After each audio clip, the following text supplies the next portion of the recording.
Welcome to God and Autobiography, the podcast. I'm your host, Scott Langdon, and on this week's episode, we bring you Jerry's wonderful conversation with the Reverend Dr. John Thatamanil. Jerry and John have known each other for years, but in this episode of the podcast, Jerry invites John to tell his spiritual story, and what unfolds is both deeply moving and fantastically interesting. John's spiritual story is a complicated one, as all of ours are in their particularities, and yet I found a great deal of myself in it. It's a beautiful conversation that I hope you'll savor. Here's Jerry to get things going. I hope you enjoy the episode.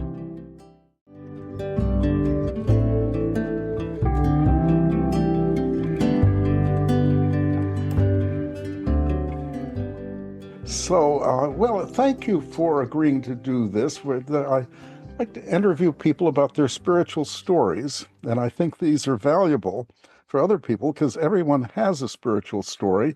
Even the unrelenting atheist has a spiritual story. There's something that carried that person to that point.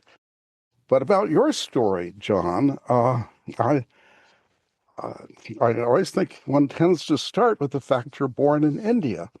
But if you just say that, everybody forms wrong conclusions. Immediately. The only right conclusion is you love Indian food. And when you talk with your parents, you talk in an Indian accent. Yes, instead of an American accent. And in Malayalam, to the extent that I'm able. Yeah. But you're correct. I actually begin some of my autobiographical writing with the first sentence, "This is an immigrant story." Yes. And that's, I think, more telling than I was born in India, or at least as telling. Yes. Because it's the dislocation and the way in which my own life is not a life about settled inhabitation.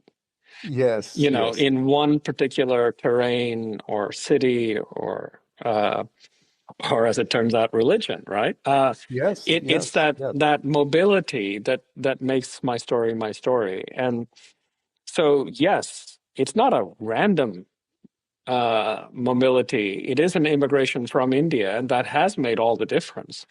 But if I had just grown up in India, I sometimes think that I might not have become an academic. I'm pretty sure I probably would not have been. Although you're a bookish sort of kid. Bookish kid from very early on. And we should say your community in India was a kind of Christian community. In fact, we are the Mar Thoma community, and Mar Thoma means St. Thomas. And so the Indian Christians of South India, many of them, not all of them, but many of them trace themselves to Thomas, the doubting disciple, yes, who, according to tradition, came to India in order to proselytize to Jewish traders, but had zero luck with them. And the way that we tell the story is that he succeeded with 4 Brahmin families. And of course, is that right? It's an unlikely story, but by narrating our history that way, we gave ourselves high caste status. Good. Well, not so good. Not so good. Yeah, deeply problematic and casteist. So, but the privileges that accrued by telling that story, always come at someone else's expense. Yes. So Indian Christianity everywhere in India only became genuinely inclusive after the Catholics got to India. Yes. Yeah. But back to your story, if you can, what's the earliest time in your life that you remember having any religious or spiritual thoughts, or let's say sensibility, might be not quite yet articulated thoughts even to yourself? What would be that beginning? Jerry, it's hard to answer that question, in part because for complicated reasons, my memory is very, very shoddy when it comes to my early life. So I just don't remember much. That said, I'm aware that I was asking theological questions almost pre-adolescence. Mm-hmm. And that I think in my early teens, I was already being given opportunities to preach in my church. Really? So it's not, it's sort of like in some Black communities too, Mm-hmm. where young people are encouraged. Sadly, it's always gendered. So young men Yeah. are encouraged to speak and preach. Yes. And the fact that I was being asked to do that suggested whether I was aware of any particular religious orientation or not, somebody else, parents and the larger community, they seemed to think that I had some kinds of religious/spiritual propensities, because it's not like every kid gets asked Right. to do Right. these things. So, in the sense that there's something to the fact that the community might have recognized these capacities and propensities before I ever did. Yes. Yes. Well, So, that's in a way how things should work, rather than just, oh, I'm going to put myself forward and yes, other and people recognize. yeah, and my dad, um, I think, has a lot to do with my with my whole spiritual cast of personality. And this has always been true that, in my particular Indian Christian community, it was routine throughout childhood until my sister and I rebelled out of boredom, that the family gathered every night before bed for family prayer. And so some portion of the scripture would be read. We had, these little booklets from evangelical outfits that, our daily bread, etc., that would accompany the readings. And then typically dad did the praying. And all my life, I was struck by the fact that every single time he prayed, he was profoundly moved. Mm-hmm. And it occurred to me that that was how to put it, that was extraordinary. Yes. Right? I mean, it's a thing we do every night. How should he be moved? Why should he be moved? Mm-hmm. Every How single night. how could it not just become routine? Right. And Just, conventional. exactly. And I don't know if I ever theologized it then, but in some elemental way, I knew that something was happening. Mm-hmm. That is to say, it wasn't just him. And of course, later, as I became more familiar with the Bible, and of course, even as a kid, I'm sure I got through it all because that was partly what was expected. You know, um, St. Paul's Romans statement, I know not how to pray, but the Spirit prays in me, Yes. with sighs and groans too deep for words, right? That phrase became, I think, and I mean, of course, some of this is retrospective construction, but I think I heard the Spirit praying in my father. Yes. Um, because no person just left to their own devices would be daily moved in exactly the same, in exactly this powerful way every single time. So I think a kind of theology of the Spirit, Mm-hmm. grounded perhaps first in a kind of resonance with what was happening to my dad, or in my dad, to, in, through, Yes. all the prepositions, and then somehow being a kid who was able to see that and feel it, right? I mean, it could also be completely missed. That was, I don't think my sister ever, I've never talked to her about it. I suppose, ask her. This is the worth of doing spiritual autobiography or Yeah, conversations right, about it. right. But I've never asked her, hey, sis, were you ever keen and noticed just how moved he was every time he prayed? Because it was true for me that I noticed it. Did this So lead you to pray in it did. this what I think of sincere? Try to use that concept in a very rich way that means Yeah. deeply sincere way. Yes, I grew up praying all the time. Only I Yeah. wasn't as um, aware of myself being moved in the way that Dad was. It was Yes. real. I felt I was doing it, Yes. but there was something powerful um, about the way prayer took place in him.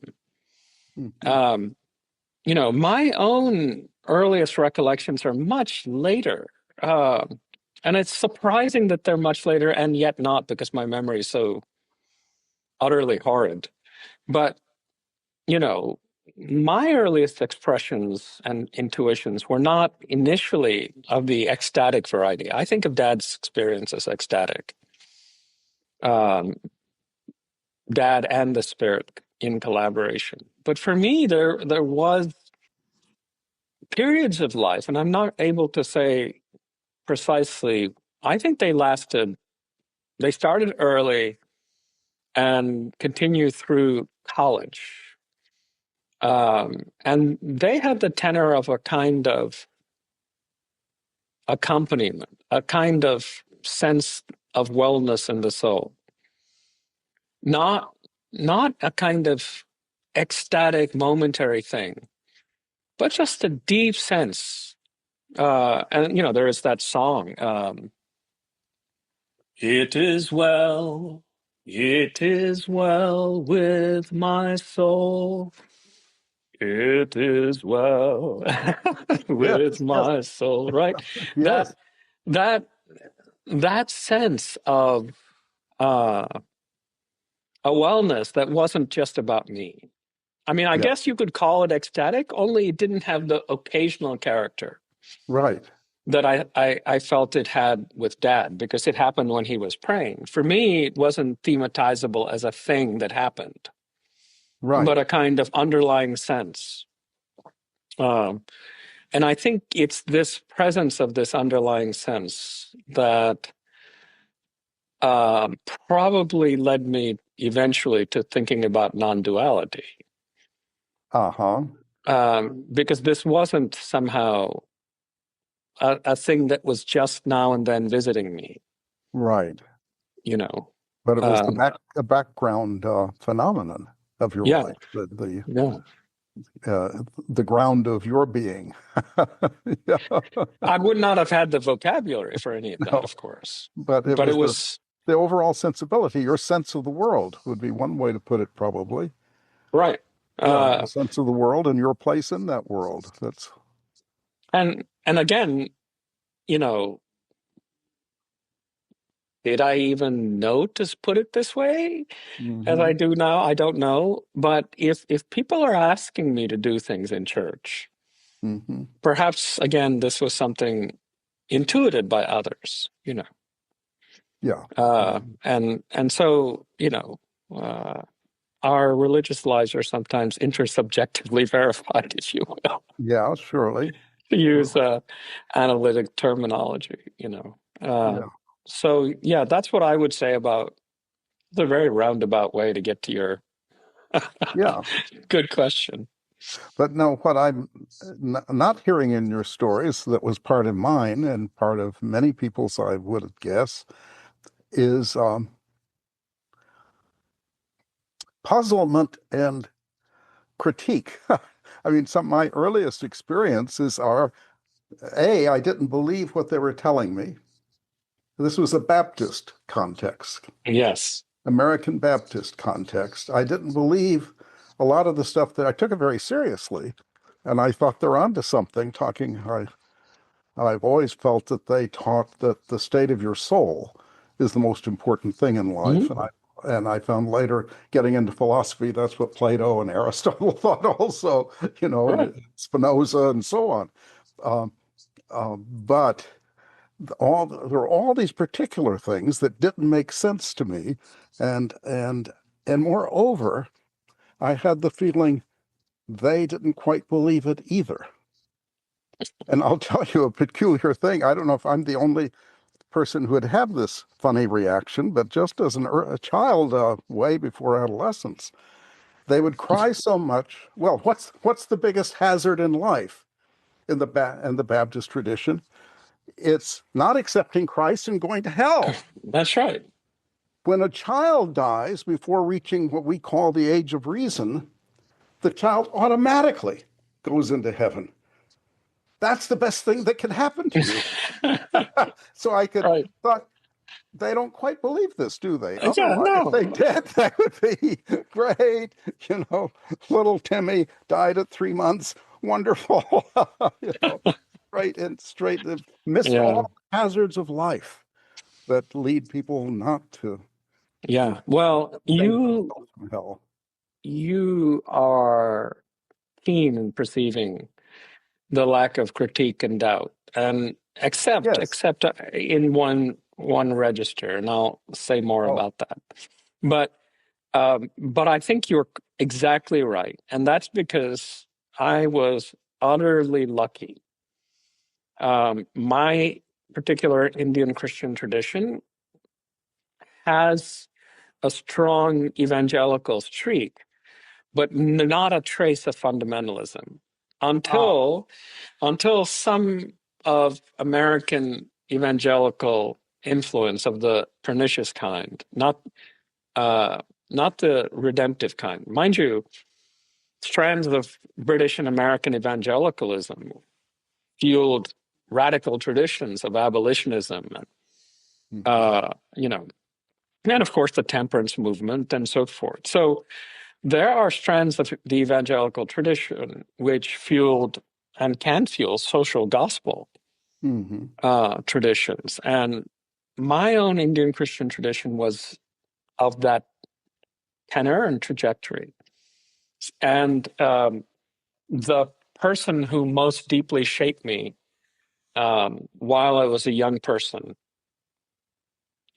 in New York, soon after immigrant arrival, was a priest who was doing his PhD. Um, Jerry, can you guess where? No. Well, Union? Exactly. I knew you would Okay. guess. Where you now teach. Yes. Literally in the building Yeah. where I now teach. Yeah. Yeah. Uh, and across the street is where I am currently. I'm Yeah. looking at union buildings out my window. Yeah. Yeah. So I was hearing sermons from someone who was doing his doctoral work with James Cone and an Asian American theologian named Kozuke Koyama. Hmm. And so the idea that one could not be an intellectual, or that one could not exercise tremendous powers of reason and bring scrutiny to faith, none of that was conveyed to me because it was in the water I was drinking. I Hmm. mean, I wonder if some of the people I teach, and take to be axiomatic from my own theology, like Tillich, I would be I'd be unsurprised if somebody were to time travel and say, "Oh, Tillich was being mentioned in the sermons you were hearing." You know, Yes. Yes. Yes. so I didn't need to exercise critical judgment because I was getting really fine Yes. fare from church. The one question that I was puzzled by, and very early on, it may be the first theological question I asked was the question of free will. Uh-huh. And I think I asked that, and I think I've mentioned this to you because my sort of core childhood challenge, and it's fine to actually use the word trauma, was that my parents were utterly lovely humans, but they left me in the care of Dad's oldest brother while they were making the move So eventually to you're the halfway US. around the world in India, and they're Yes, now in New York, and you're what, 7 years old or something like that? it was between the ages of 6 to 8.5, Six to almost eight and a 9. half. So a couple of years. I mean, a Yeah, sizable amount of time. a very fragile time at that. And A so, fragile time, yes. yeah, a decision was made for me. And then when they were ready to have me in New York, then I was separated from the new family that I Yes, was. that's right. So So I didn't you've expressed realize, a sense of abandonment that at the time, how it felt to you, you didn't have this overall picture of how reasonable it all is. You may have even understood that, yeah, but what it felt like was you've been left behind. or Or what it what? felt like, but I could not dare permit myself to fully acknowledge that that's what it felt like. So, Yeah, yeah, yeah. so I think part of the reason why my intellectual life was kicked so quickly into high gear was that I was trying to process a lot of things up here Yes, yes, yes, rather than feel them down here. yes. And when I was asking the question of, do human beings have free will? And reading Augustine when I was 12 or 13, Uh-huh. uh, who does that? It's a little weird. It Well, was, but you see, it was a very theoretical way of putting an yes, yes, existential question. Are people going to just make decisions for me yes, yes, my whole life? You know, do I yes, have any agency in the trajectory of my own unfolding? yes, Or do these decisions just get made from on high? And I think rather than feel those questions, which would mean to feel my anger and my grief and my abandonment, I theorize, I theorize them, yes, yes, and voila, you get a theologian. yes, yes. So you continue to, but Yeah. now hopefully you've built some, open some tears down to the rest of yourself Yes. that were not So, available to you then because of there was nothing to do with those feelings. I mean, oh, that's my it would sense of be, childhood. There's nothing to do with these feelings. and if The you don't have people who can guide children um, into what it would mean to experience such intense and explosive feelings. Yeah, Right. It becomes very precarious terrain to feel them full on, unmediated, you know. So yeah, I think my own capacities to relink theology and the body, uh, well, I think they're still unfolding. I yes, suspect it will be an ongoing life project.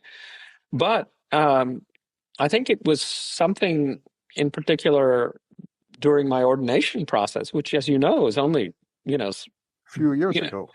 few years ago, that the community, here in New York at St. Mark's, I think they really challenged me to make sure that my preaching wouldn't just have a kind of conceptual power, but also a deeper existential grip. And that challenge coming from that community in terms of their own nurturing me into ministry, Yes, I think they played a key role, as well as, ongoing therapy and, life and relationships and maturity. So, yeah, yeah, I did a lot of theology through the head, and I yeah, still do a lot of theology through the head, but I hope I'm coming down to earth a bit more. yeah. Well, in part, that's your gift and it's your temperament. I'm the same way, so I very much Yeah. relate to you work things, you start up here and then you work down and you decide when the things down below become available and maybe acceptable for inspection or even expression. you That's right. know, yeah, yeah. And Yeah. that's a long process. I've been asking Abigail, who had the book, The Body Keeps Score. Ah, And yes. it's misplaced, but it sounds like the title sounds exactly right. There's this funny way. I think at one point I was told in prayer, your body is the voice of God.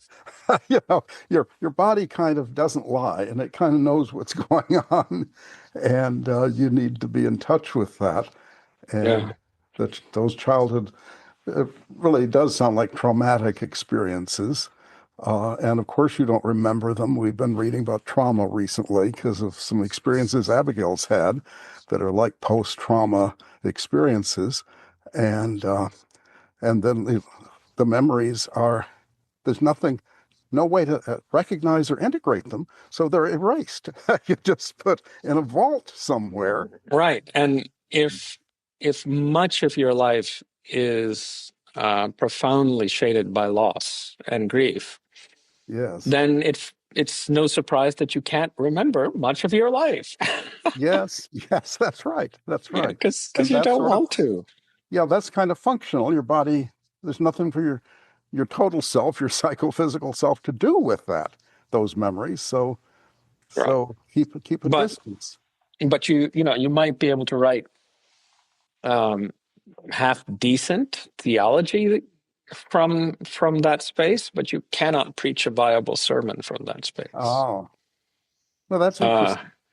yeah. So it hadn't occurred to me that the activity of preaching had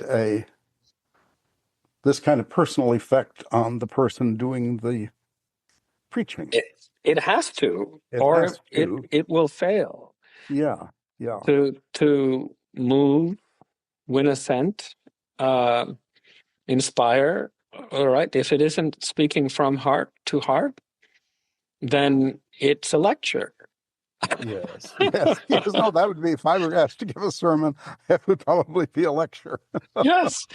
And so, sort of, my koan during my entire ordination process and formation process is, was that a sermon or was that a lecture that I Yes, just gave?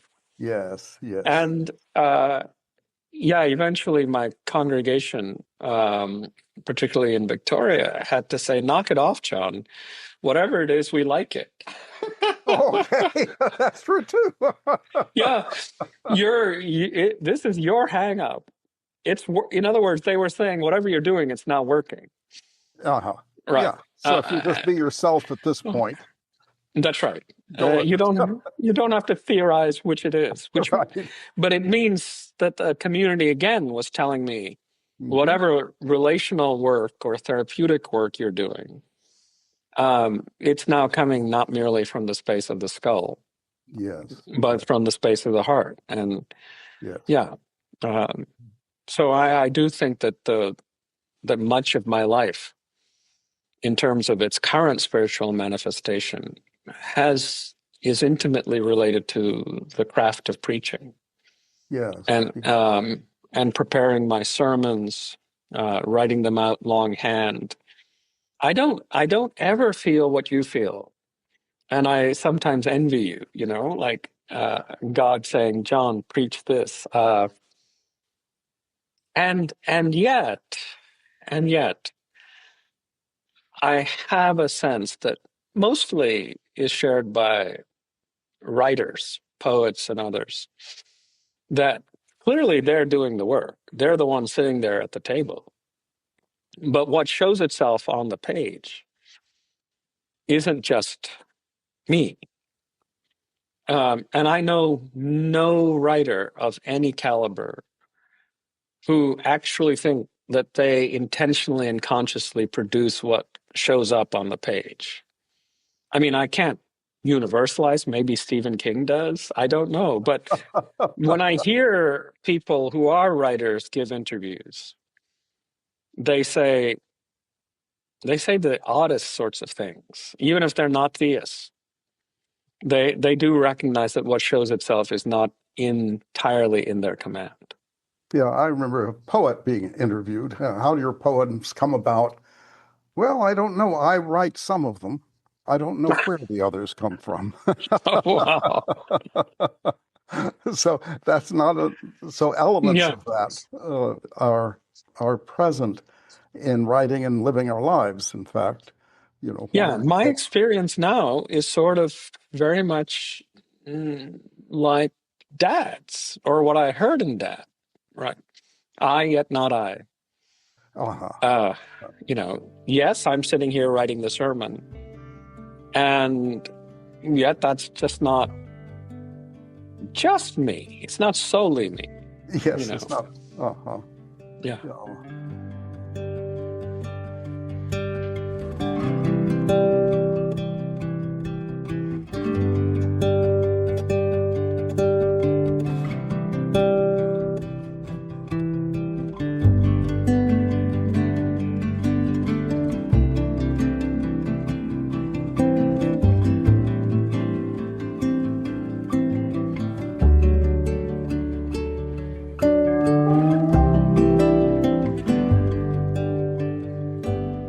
We left you off, roughly at high school. You then go to college. Yes. And I know it wasn't until your second book, and you wrote a little prologue about your experience on campus one day, that I felt, now I know for the first time where John is coming from. The first book puzzled me, and we might get around to my explaining why, but that prologue it fit with this theme of feeling a kind of wellness. It came to you way more vividly. Indeed. And I have not before or since had such an experience. I am fairly certain, knowing what I do know about Zen traditions in particular, that it was an unbidden and spontaneous Kensho experience.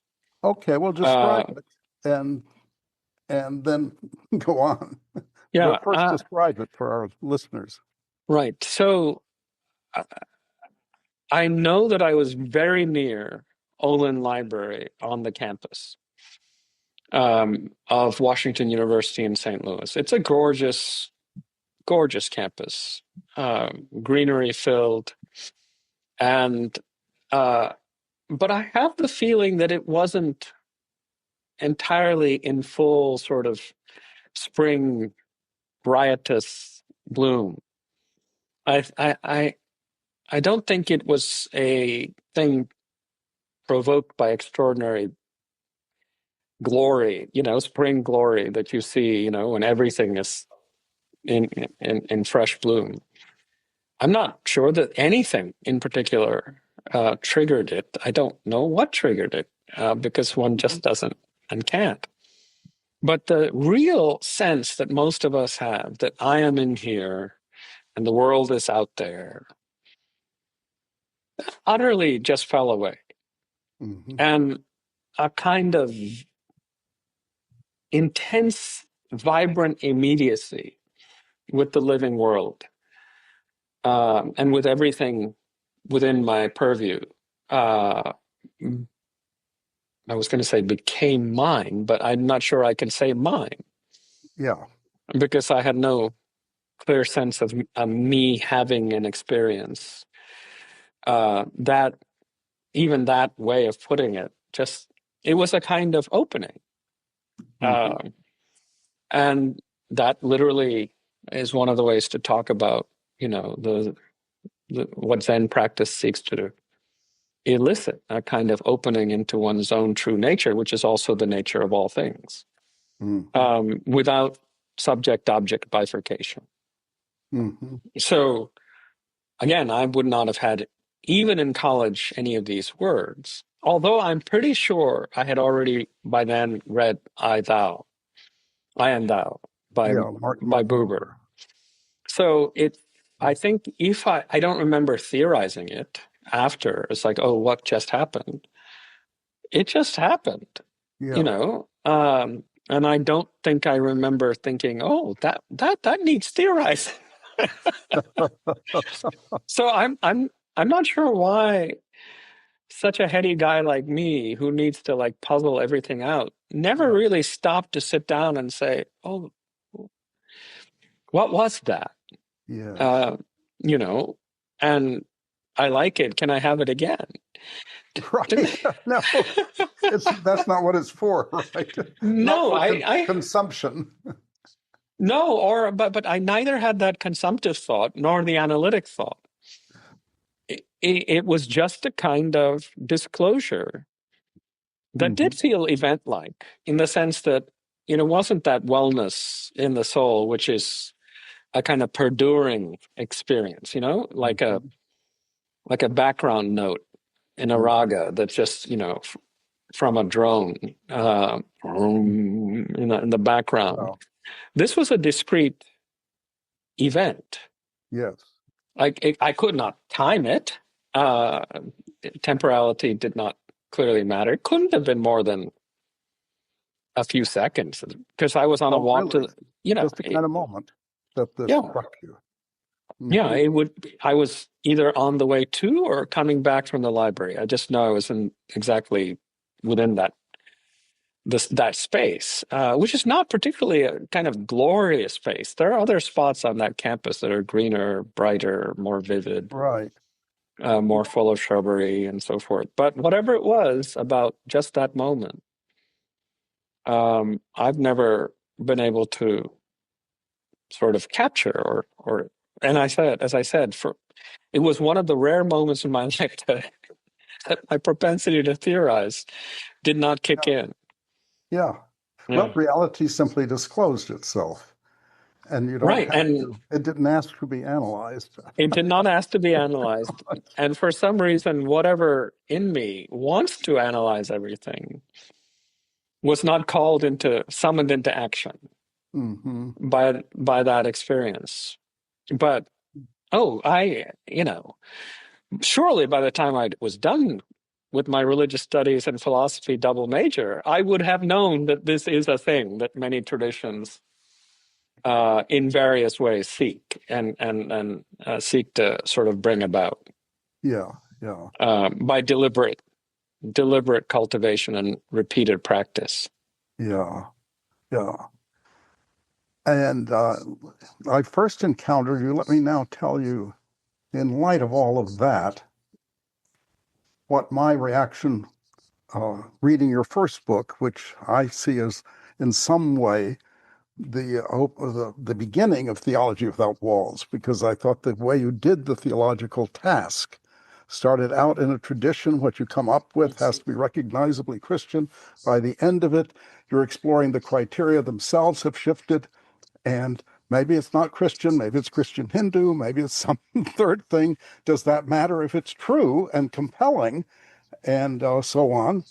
These become the new criteria, not that it conformed to some pre-existing set of rules. And so I've much valued that book. As I say, I thought it was a kind of landmark, and that it's where comparative theology became trans-religious theology in the sense I use the term. But when I read it, what puzzled me was this. You had Tillich with what you felt to be tragic distance from the divine, except in moments. And where can we find a solution to this problem? Let's go to Shankara, where everything is the same thing. And I thought, well, I don't feel tragic distance, and yet I don't want everything to be the same thing. I don't like the drops of water in the sea, or those painters who would do just big canvas and it's all one color. To me, this is not, I don't want to be a spot of blue in the blue, and all the dynamism and interest and vitality and meaning in life has to do with the differentiation. That was my own reaction. So I found that puzzling, and you were almost and then when I read the prologue to the second book, I thought, well, this wasn't a problem for you either. It's certainly an intellectual problem. You got the two premier thinkers in two different traditions, and let's see what we can make if we bring them, as they sometimes say, in conversation with each other. If we somehow try to work with both, what can we learn? And that's what you were doing, and coming up with some constructive consequences from that exploration. But it wasn't really your problem, this tragic distance, at least. Oh, yes. I see now what you mean. Yeah, it wasn't your problem. You did not feel tragic distance at all. you could understand him conceptually, why with these very reasonable assumptions he's making as a thinker, how it kind of results in a kind of tragic distance. But it's not what you felt. It wasn't an existential problem for you. No, I mean, of course, I had an experience of rupture and tragic distance. That is the double Yes, separation from my two families. yes. But at no point did I take that rupture to amount to a rupture from the divine line. Mm-hmm. Mm-hmm.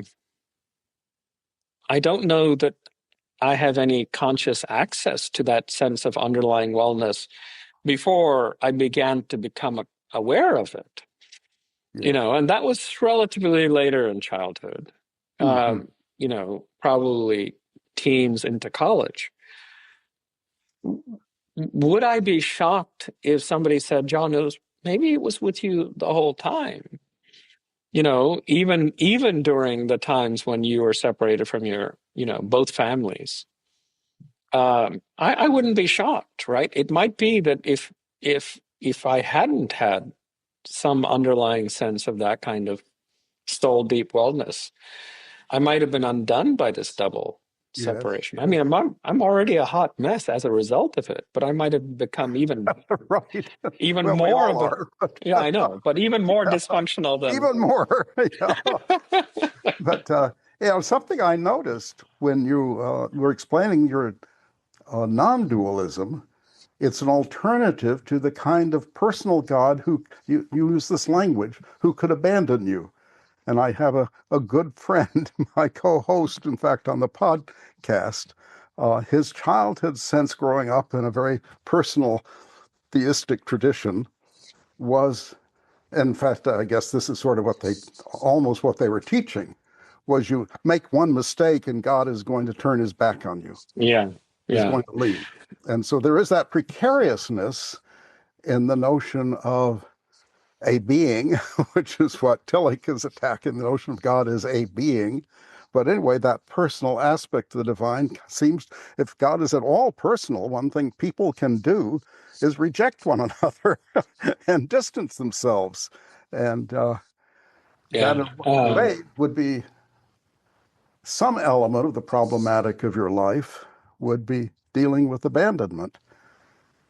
Yeah, I'm fine sharing this with you because you're my friend, but I'm feeling deeply moved right now because of Yeah. that recognition. Yes. I think Yes. you're right. I think I couldn't have afforded to have a God who could have checked out too. Yeah. That'd If be too much. it would be too much. If my parents could leave and go and come and summon me back, but God could do the same thing. Yeah. Yeah. Check out, reappear willy-nilly if God wants to. Oh my God, that's Yeah. not a God I want. Yeah. No, it's yeah.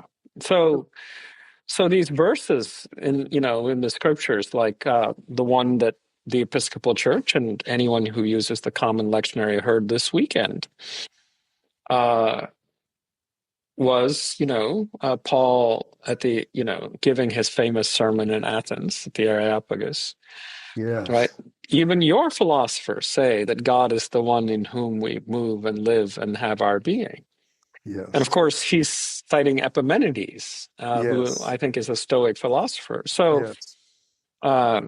yeah, I mean, we have a Stoic sitting right smack dab in the middle of our scriptures. Yes. Uh, No, it's the theology without walls starts with Paul. yeah, Bringing in the Stoic wisdom. And yeah, that's one of the most famous expressions in Christian thought. And yet it's the absolutely. Stoic line. And nobody And knows Paul that knew that. it's Paul, of course, right. was obviously a well-educated Roman. Yep. Paul knew Yeah. it, but 99.9% of Christians don't know that their Stoic philosophy is sitting in their scripture and maybe in their favorite verse. Yes, yes, yes, yes. Yeah. Yeah, yeah, But yes, it makes immense sense to me what you see, that I can't have a God that might decide to check out on me. yeah. So your spiritual journey, and it's a way that fits. It's not as though it was an abrupt turn or, oh, yikes, we can't be abandoned. No, it was a direct evolution of everything you've told us so far that you start studying Hinduism, not just Hinduism, the way you do in world religion courses, but with a guru, with a teacher who becomes first your teacher in Sanskrit and then your guru, Yeah. to whom you're devoted, and learn and gives you what you might call an initiation into to this certain type of Hinduism, and then later a Buddhist teacher, a master again, who, and in each case they guide you in the spiritual disciplines of those two traditions. Yeah. And for me, it matters that those disciplines are about coming into clear awareness, clear, vivid, unmediated awareness to one extent or another, though there are some philosophical debates between these traditions about what is always already the case.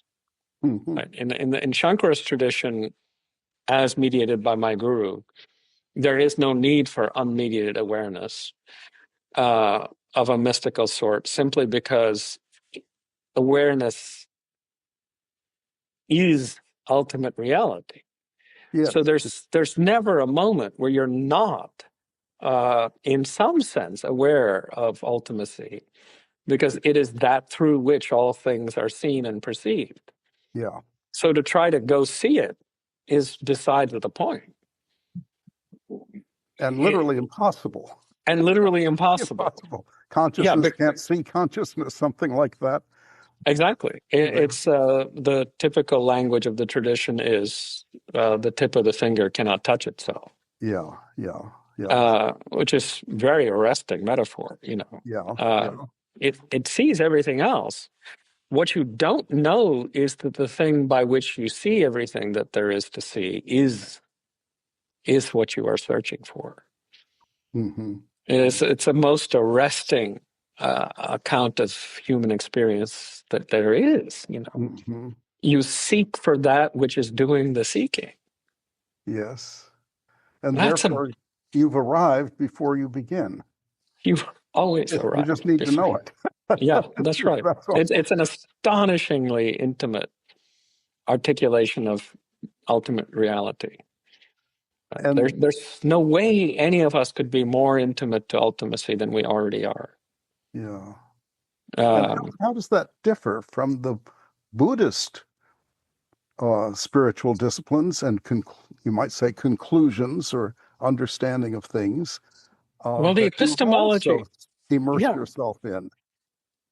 The best I can do, and I still feel very much like a newbie about this, is that in the particular strands of the Tibetan Buddhist tradition, mind you, it's only certain strands, there is a sense that one can awaken in a kind of experience that is a radical opening. And this is a part of the Tibetan tradition that also comes quite close to certain forms of Zen tradition too, where there is not so much a seeking after a particular experience, but cultivating the conditions for its emergence. And so practice is not a kind of acquisitive project. You must have this or you're a failure. That logic would defeat the entire enterprise, because it puts you into a subject-object frame from which you will never extricate yourself.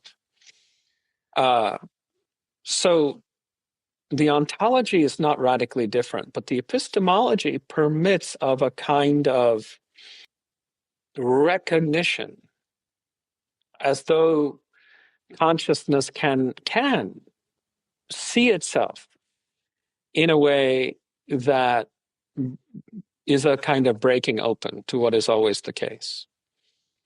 And so, again, the ontology is not radically different, but the epistemology around the question of whether the tip of the finger can see itself here there is an argument to be had.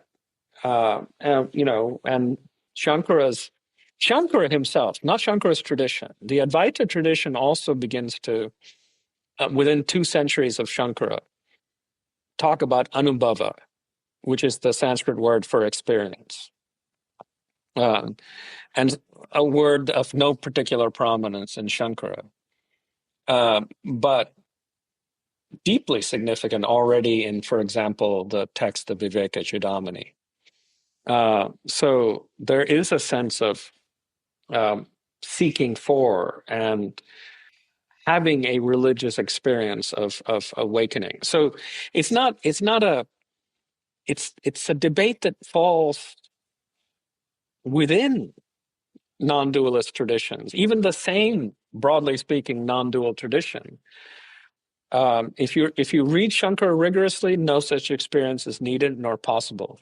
2 centuries on, there is a quest for experience. Uh-huh. Uh-huh.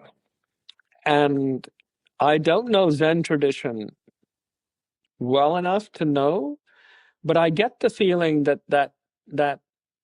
desire for opening and cultivating opening is far more common in Rinzai tradition than in Soto Zen. I don't really quite get what opening is, a kind of metaphor, obviously. What is opening and what is beyond the opening? I mean, I think of something one would look through an opening. Yeah. Maybe that's not the right use of the metaphor. No, it's the falling away of the ego. I mean, in the sense that what needs opening is that all my experience is 90% of the time shot through with me and mine, and a kind of radical instrumentalization of everything. Uh-huh. Whether I'm most, whether I know it or not, there's a register of affect that looks at everything in the world and says plus, minus, plus, minus. Yes. Which is, what can you do for me lately? You get the plus, and then of course there are some things in the world that don't do anything for me, so they have a kind of flat affect. Yeah. But all of these are thoroughly, if you will, positioned sightings, but a position sighting that has the valences attributed to it by the ego. Mm-hmm. It's never seeing anything as it is in its own beauty and glory and majesty. But it's always this sort of, plus, minus, neutral, plus, minus, neutral. And this is a kind of captivity. It is the very opposite of opening. To think that this is the way I'm going to experience everything, when on the far side of this reductive instrumentalization of the world, that's a tough word to say, that there's a world in which that experience that I had, on the campus of WashU could be mine. And of course, I think the Zen tradition would also say, and yet, John, there are moments that you don't know you're having, where you aren't doing the pluses and the minuses, and there are moments when one falls into a kind of unaware intimacy with all things. Mm-hmm. So it may be that at least one way to read Buber is that, it's not that the I thou is exceptional. It may be the I thou is where one dwells. Yeah. But one is mostly unaware of it. So there's some epistemological debates to be had here about the nature of the human predicament and whether we're actually dwelling more in that realm of opening, if you will. So within Zen practice, one's goal is not to have this awakening; it's to stabilize a comportment that would be one in which one dwells in the world as it is, not seeking this opening, because the opening is just a kind of jolt out of the frame of the ego, but you can't keep living in jolts. Yes, yes, yes, And yes. that's just not much, right? It's a doorway, but you don't stay in the doorway. You Hmm. walk through it. Okay. So to make a fetish of a door is to Right. make a fetish of a door. Yeah, yeah. And Yeah. there are a lot of, you might say, um, tensions and even contradictions between these traditions that you have yourself a rather strong relationship to, at Yes. least intellectually, but sounds like more than just intellectually. How do you live with those stresses and contradictions? Is this something, Not very as well. as an intellectual person, it just makes the world more fascinating, you know? It's such a great question, Jerry. I suspect every one of these conversations you've done are treasures because you ask such fecund questions. Uh, I don't know how well I do um, at this. I think part of the work of being an Episcopal priest, uh, which is what I am, right? It's not my day job, uh, but it seems to be somewhat more than moonlighting because it's so deep into who I am. Is that, you know, it. I have a kind of by your fruits you shall know them approach. Mm. How am I doing? Well, how do people in my congregation receive me? How are my sermons heard? Are people's lives in some way um, encouraged, especially in these desperate times, because of what I have to say and how I live with them? And so, from the inside, it all just feels like a hot mess, Jerry. Uh-huh, uh-huh. From the But outside, you're able to live with a hot mess yes, I on the seem to. inside. Right. Uh-huh. And on the outside, you know, at least most of the time, people seem to be feeling loved and cared for. Well, And if that's so, then the mess is mostly in here. okay. Well, that's a good Not that's a good not place for it to be.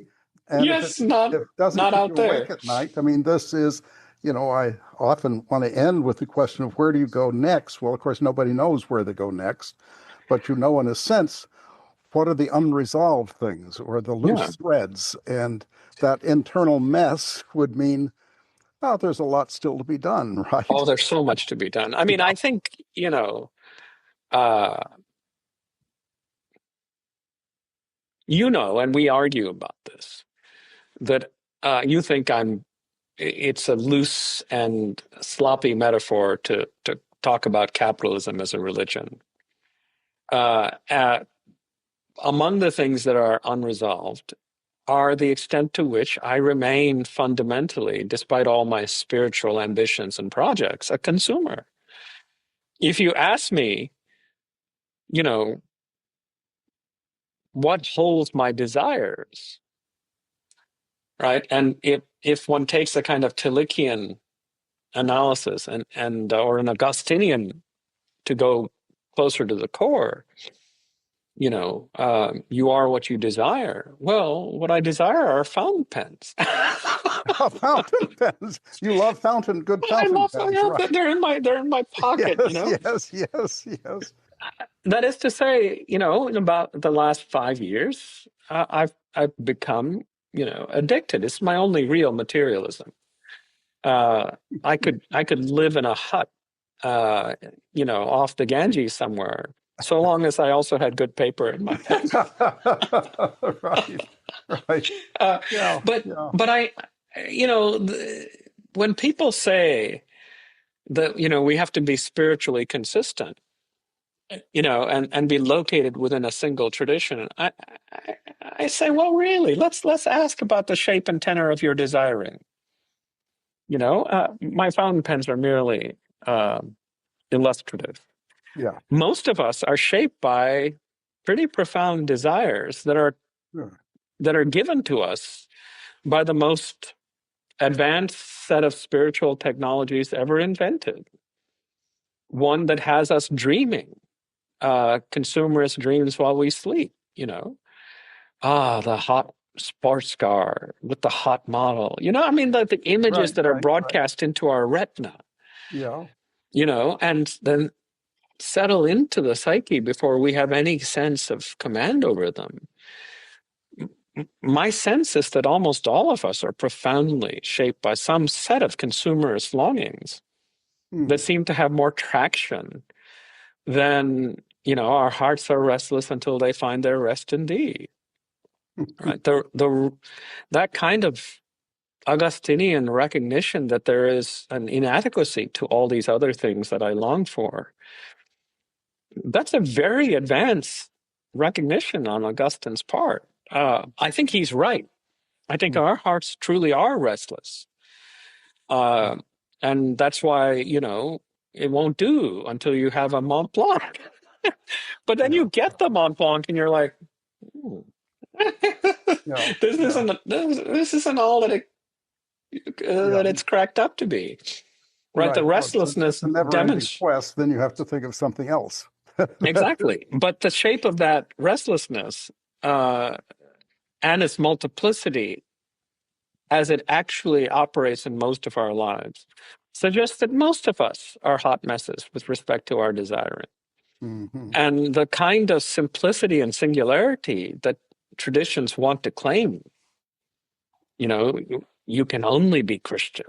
Oh, yeah, tell me, will the person who is only a Christian stand up?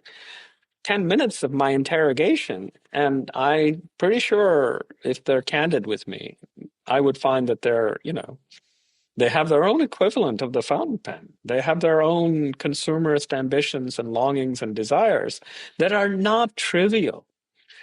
They're far from trivial. They are the basis upon which their lives are organized. It might be the nation state, it might be a kind of white Christian supremacy. The Calvin put it profoundly, the heart is an idol factory. Yes. And so our devotions are multiple. So for me, so I have Hindu, Buddhist, and Christian multiplicities. But give me those multiplicities any day. What I want to be rid of are, my consumerist cravings, Enough with the fountain pens. Right. That multiplicity I don't need. Yeah. That sense that I am lacking until I buy, which of course is the entire production of the capitalist enterprise. You must feel lack. And if you don't have a sense of lack, the market's kaput. Right. You have to have the next thing. So, the brilliant Buddhist thinker David Lloyd writes about lack and, and the way in which lack is a foundational structuring impulse in us that gets activated and deepened by consumerist machinations. And this is what I mean when I say that capitalism is a religion. It tries to augment and intensify our sense of lack so that we keep buying. Yeah. So I always felt, John, if you felt capitalism is religion, you would read its foundation, its scriptures. Yes, I need to go. Read Wealth of Nations, Theory of Moral Sentiments. Those are the scriptures. Yes, I need to go to them. Yes, I have dipped my toes into the Wealth of Nations, but not the Theory of Moral Sentiments. Okay, well, you're making an observation. I understand what you're doing, which isn't calling it a religion, because the way you define a religion has to do with qualitative orientation, and it's certainly a kind of comprehensive qualitative orientation. This particular consumerism, I would call that consumerism rather than capitalism, but they're all intimately connected, so that's who cares, how one distinguishes these things. And Yes, Sensei. I will go read Adam Smith. Well, but you're now working on, isn't your next big project about desire? The concept of desire? It has much to do with desire, but it's a post-truth book. Oh, post-truth. Yeah. Well, And it has the most elementary thesis that any book could have. Most academics like us write books with very complicated yes, themes. heavy titles, heavy theses. My thesis can be said in a single sentence. You cannot know what you do not love. Ah. You cannot know what you do not love. So it's that elemental, and unpack it, and many things follow. So expanding it slightly further, we're in a predicament where we can't tell what is true. Not because we lack the information. What most people who are trying to combat the post-truth condition, where we believe everything and then believe the opposite the next day, we seem utterly indifferent. So the president tells us one thing, and then the next day he tells us something completely different, and we believe both. Right. And we don't even notice he flat out contradicts himself, right?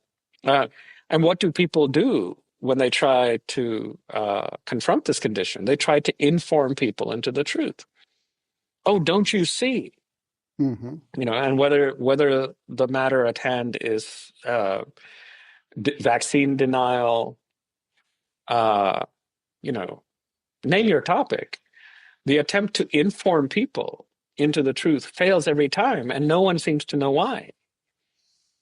That's because they don't know the thesis of my book. Right? Okay.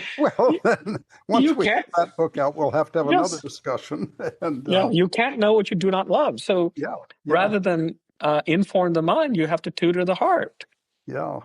It's as simple as that. I mean, it's as simple as that. But to figure out what that entails, that's a tough thing. Well, thank you, John, for this fascinating conversation. And now I knew you pretty well before. Now I know you better, and that's a blessing. Jerry, you are doing God's work, not just because God told you. Okay. Well, then all is well. Yes, but this labor of getting all of us, to realize that there is more wealth in the world's religious traditions and in experience more generally. This has to be done. So thank you. Thank you, John.